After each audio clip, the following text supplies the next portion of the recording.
భారీ వర్షాలకు మిడ్ మానేరు కట్టలు తెంచుకుంది. ప్రాజెక్టు మట్టి కట్టకు గండిపడింది. ఎగువ నుంచి భారీగా వరద వస్తుండటంతో ఉధృతికి కట్ట కొట్టుకుపోయింది. యుద్ధ ప్రాతిపదికన రంగంలోకి దిగిన అధికారులు దిగువ ప్రాంత ప్రజల్ని ఖాళీ చేయిస్తున్నారు.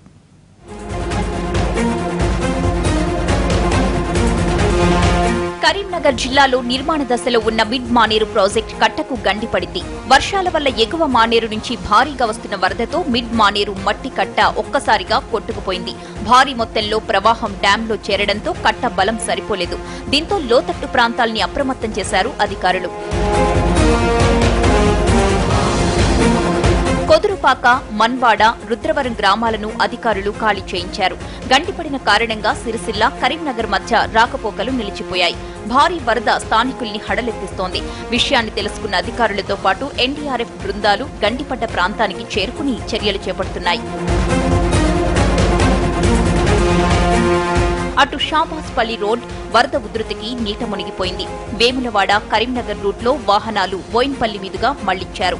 ఎగువ మానేరుకు భారీగా వరద నీరు వచ్చి చేరుతోంది. చీకోడు, ముర్రాయిపల్లి వద్ద రోడ్డు తెగిపోవడంతో రాకపోకలు నిలిచిపోయాయి. వరద ఎక్కువగా ఉండడంతో ఎల్ఎండీ నుంచి కాకతీయ కాలువకు నీరు విడుదల చేశారు. కాళేశ్వరం వద్ద గోదావరి కూడా ఉరకలు వేస్తోంది.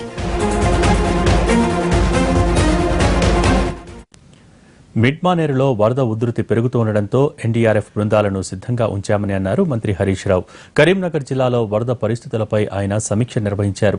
ఎల్లంపల్లి దగ్గర గోదావరిలో దాదాపు 4 లక్షల క్యూసెక్కుల వరద వస్తోందని అన్నారు. వరద ఉధృతికి అనుగుణంగా ఎప్పటికప్పుడు చర్యలు తీసుకుంటున్నామని స్పష్టం చేశారు. పరిస్థితిని దృష్టిలో పెట్టుకొని ప్రతి జిల్లాకు మా మంత్రులందరినీ కూడా ముఖ్యమంత్రి గారు ప్రతి జిల్లాలో ఉండేవారిని అరెస్ట్ చేశారు. మరి మా రాజేంద్రన్నతో పాటు నేను కూడా నిన్న ఈరోజు ఇక్కడే ఉండి పరిస్థితిని పూర్తి స్థాయిలో గంటకు కూడా సమీక్షించడం జరుగుతూ ఉంది.